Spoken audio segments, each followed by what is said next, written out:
Pues regresando justamente al tema, el motivo de este evento son los 100 días de la presidenta Claudia Sheinbaum, pero también con esta gran oportunidad de platicar esta mañana con Beca Duncan, historiadora del arte, para hablar también sobre estas mujeres que toman presencia también en una administración como esta. Beca, qué gusto saludarte.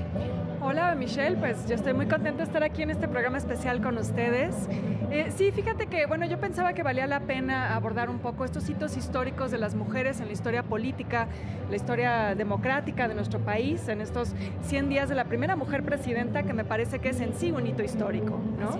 Y fíjate que para ello tenemos que empezar remontándonos hace 100 años, para realmente darnos cuenta de cuánto se ha avanzado en esta materia. En 1923, Elvia Carrillo Puerto, Raquel Zip y Beatriz Peniche se convierten en las primeras mujeres en ser electas en la historia de nuestro país. Esto es bien interesante porque vemos que es como parte de un contexto mundial. En esos años, poco antes, 1918, inicia el voto femenino en países como el Reino Unido, por ejemplo. Entonces es un momento en el que se está luchando por los derechos políticos de las mujeres, ¿no? Y la historia de Elvia Carrillo Puerto es bien interesante. Ella, una activista feminista, socialista, hermana del gobernador Felipe Carrillo Puerto, y de la mano de su hermano impulsan esta causa del sufragio femenino que les permite llegar al Congreso local, o al menos ser votadas, porque bueno, la historia va a ser un poco compleja. Fíjate que Felipe Carrillo Puerto, bueno, se da cuenta que no hay una exclusión explícita del voto femenino en la Constitución de Yucatán, ¿no? Entonces decide que, bueno, que desde luego que pueden intentar ser votadas, lo logran conseguir los votos, pero pues finalmente realmente nunca son aceptadas en el cargo, nunca pueden realmente tomar posesión, y sabemos que Felipe Carrillo Puerto fue asesinado un año después, el 3 de enero de 1924, y con ello pues estas tres mujeres fueron forzadas a dejar su cargo en el Congreso local de Yucatán. Y de ahí, fíjate, de los años 20 nos tenemos que dar un salto, una década, a 1937, cuando el artículo 34 constitucional se va a reformar para, en teoría, permitir el voto de las mujeres. Pero ¿qué sucede? Que el presidente Lázaro Cárdenas nunca hace la declaratoria, Michelle, y eso es algo que sigue siendo un poco un misterio para la historia. Es decir, si ya se había reformado, ¿por qué no se declara? Si el presidente no lo declara, no se hace efectivo. Y hay esta idea de que quizá Cárdenas tenía miedo, que en el momento había esta idea de que las mujeres eran más propensas a votar de manera conservadora, a votar por la derecha. Y en ese momento había un candidato que estaba creciendo mucho en la derecha, Almazán, y entonces había esta idea de que quizá las mujeres, al ser en teoría más conservadoras, votarían por la oposición al gallo de Cárdenas, ¿no? Es bien interesante lo que mencionas, Beca, porque si bien se institucionalizó, se votó para que la mujer votara, obviamente, pero nunca se le permitió en los primeros años.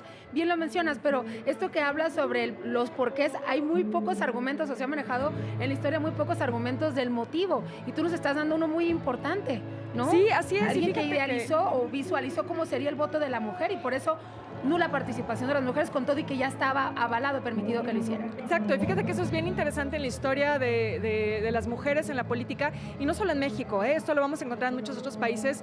Tiende a haber esta idea, pues como estos prejuicios, ¿no? Lo que te decía, de que las mujeres son más conservadoras.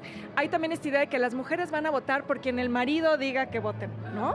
Y que entonces en realidad le estás dando como 2 votos a un hombre, en vez de aceptar que las mujeres pueden tener sus propias ideas políticas, ¿no? Entonces esos prejuicios de género van a estar muy presentes en la historia del voto. Y fíjate, no va a ser hasta 1953, como ya sabemos, que realmente las mujeres en México van a poder tener esta plenitud de derechos políticos, y es muy tarde en la historia del mundo si nos ponemos a ver esta fecha, es realmente lamentable. Pero bueno, de ahí, fíjate, casi 30 años adelante vamos a tener a la primera mujer secretaria de Estado, Rosa Luz Alegría, esto durante el gobierno de José López Portillo en 1980, y bueno, realmente es increíble pensar que tomara tanto tiempo que una mujer se integrara a un gabinete presidencial. No, y bueno, estamos justamente en un día histórico donde tenemos a la primera presidenta y está cumpliendo 100 días de gobierno.